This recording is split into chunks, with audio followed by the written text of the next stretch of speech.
Olá!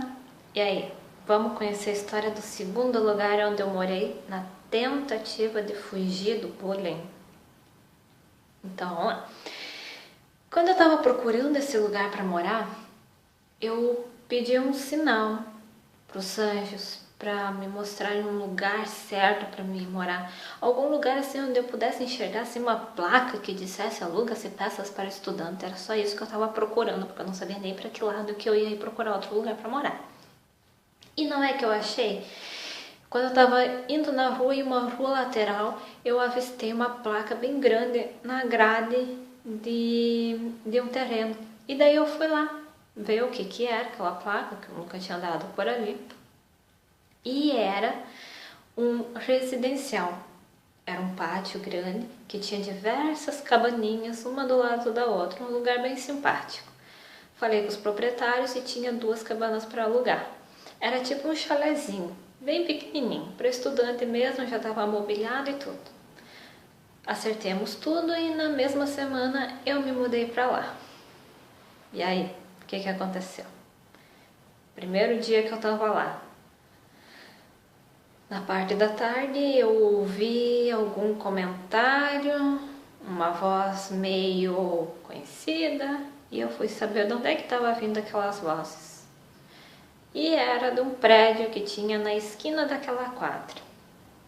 Lá estava o pessoal que estava me torturando lá no primeiro endereço. Ali naquele prédio da esquina morava outros amigos deles que também iam lá para me vigiar nas câmeras. E daí, dessa vez, eles lá de cima vieram ali. Esse lugar ficava 2 quadras longe do meu antigo endereço. Então, eu fui parar bem pertinho de outras pessoas que continuaram fazendo comigo a mesma coisa. Como assim? Os móveis que eu levei para esse novo lugar foram com câmeras e com microfone. Então eles sabiam muito bem o lugar onde eu tinha ido parar. E também, né, eles ficaram cuidando para que lado que eu ia ir com a minha mudança, se eu ia ir bem longe deles mesmo, ou para perto, ou ia incomodar outras pessoas. E aí continuou a mesma coisa. Em pouco tempo eles também conseguiram ter acesso a essa cabaninha onde eu morava. Eu troquei a fechadura várias vezes. Cada vez que eu percebia que eles tinham conseguido entrar, eu trocava a fechadura, eu trocava a chave, eu trocava o cadeado. Eu cansei fazendo isso, até que eu acabei cansando, desisti, porque eu percebi que não ia mais adiantar. A marginal, quando quer entrar na casa de alguém, encontra sempre um jeito de fazer o que eles querem. E eu não sei como eles conseguiam fazer a cópia da chave da minha porta. Não sei como, gente. Por favor, não me pergunte isso. E se alguém souber como que isso pode ser possível, me avise, deixe aí nos comentários. Se bem que é uma coisa bem estranha, né, para acontecer, mas aconteceu comigo. E aí? Nesse lugar, continuou então essas mesmas coisas e eu... Tudo de novo, né? Tudo de novo. Eu... Nesse pátio ali, nesse residencial, também morava um pessoal da engenharia mecânica. Logo eu comecei a ver os meus colegas passarem por ali. Logo eu comecei a ouvir eles falarem sobre mim, sobre o que eu estava fazendo. Enfim, a mesma coisa. Tudo se repetiu. Fui falar com esses novos proprietários daquele lugar lá para ver se eles podiam me ajudar. Podiam. Claro, é claro, eles falaram a mesma coisa que os outros proprietários lá de cima tinham falado. Isso não existe, isso não tem como existir. Como que uma pessoa vai entrar dentro da tua casa? Olha, nós aqui estamos cuidando o tempo todo, não sei mais o que, não sei mais o que. Isso aí vai ser na tua cabeça porque você mora sozinha. Aí você não tem com quem falar, aí você não tem nada pra fazer, aí você fica imaginando essas coisas. Gente, eu cansei de ouvir isso, até que daí chegou uma hora lá, eu pensei, se ninguém mais acredita em mim, eu não vou mais reclamar com ninguém, né?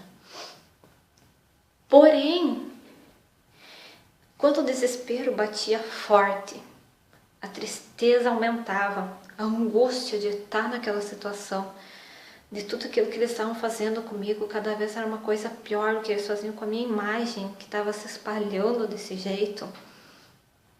Eu ia lá e falava com os proprietários, eu implorava, por favor, isso existe, eu tenho certeza que existe. E me ajudem. Eu implorava aos prantos, no auge da tristeza. Nessa altura, aqueles proprietários eles já sabiam que isso estava acontecendo, porque eu já tinha visto eles falando junto lá com os outros moradores, inquilinos deles, sobre o que eles estavam fazendo comigo. Eles estavam por dentro de tudo também. E quando eu estava falando isso, totalmente angustiada, naquela tristeza maior do mundo ali, o proprietário, ele baixava a cabeça, ele enchia os olhos de lágrima, a esposa dele também na mesma situação. E aí ele olhava para mim e dizia, isso não existe, isso é coisa da tua cabeça, vai procurar um psicólogo. Ele quase chorava falando isso, porque ele sabia que estava acontecendo mesmo e ele podia entender a minha dor naquele momento, naquele desespero todo. E aí eu entendi que ninguém mais ia me ajudar mesmo, não tinha o que fazer, o jeito era aceitar que doía menos mesmo. Nesse lugar onde eu estava morando, foi onde eu tive um dos maiores aprendizados com essa história. Eu continuei lendo os meus livros espírita e um deles eu aprendi a maior lição de todas. Eu sempre tinha ouvido falar que para os espíritas sofrer é uma benção. Porém, eu não entendia muito bem essa frase. E quando eu li aquele livro, era a história de uma mulher que tinha sido sequestrada e passou por uma situação complicada, ela estava sendo vigiada, ela estava longe da família dela e naquele momento que ela estava naquela situação, ela teve um aprendizado muito grande através de sonhos, veio os guias dela e explicaram para ela que tudo aquilo era necessário, enfim, um monte de coisa. O que eu aprendi com essa história, né? O que eu absorvi de toda essa lição desse livro, que esse livro passou para mim, foi enfrentar o problema que você está vivendo com alegria. Como assim? Eu estava sofrendo pra caramba, como que eu ia ser feliz com aquilo? E ele dava a resposta. Alegria de você estar evoluindo espiritualmente, de você estar aprendendo muitas coisas com isso. Alegria pelo aprendizado que você está tendo. Você está passando por isso como um karma, como algo que você tem que passar por causa de alguma coisa que você fez lá numa vida passada. Para aquelas pessoas mesmo, aquelas pessoas todas que estavam tentando se vingar de mim por algo que eu não sabia o que era realmente. Talvez aí está a explicação. Em uma vida passada eu devia ter feito muito mal para essas pessoas e agora eu tinha que aceitar essa situação porque eu estava vivendo na pele aquilo que eu poderia ter feito eles terem vivido na pele deles numa vida passada. Eu estava sentindo aquele sofrimento, aquela tristeza que eu podia ter causado para eles. Nada na nossa vida é por acaso, tudo tem um motivo, tudo tem uma explicação.